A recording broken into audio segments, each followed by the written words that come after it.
सबैलाई चाहिँ नमस्कार, स्वागत छ हजुरहरूलाई मेरो छोटो मिठो ब्लगमा।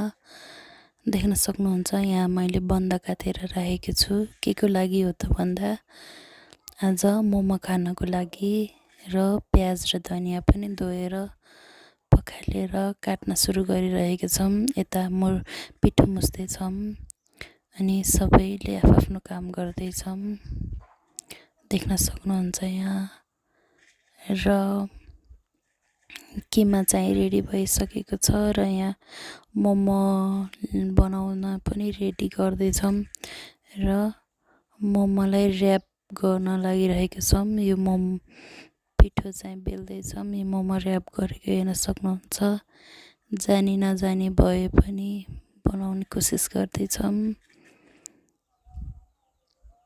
अनि यहाँ मलाई देख्न सक्नुहुन्छ मोमोहरू चाहिँ रेडी हुँदैछ र मोमो बसाल्दैछौँ हेर्न सक्नुहुन्छ।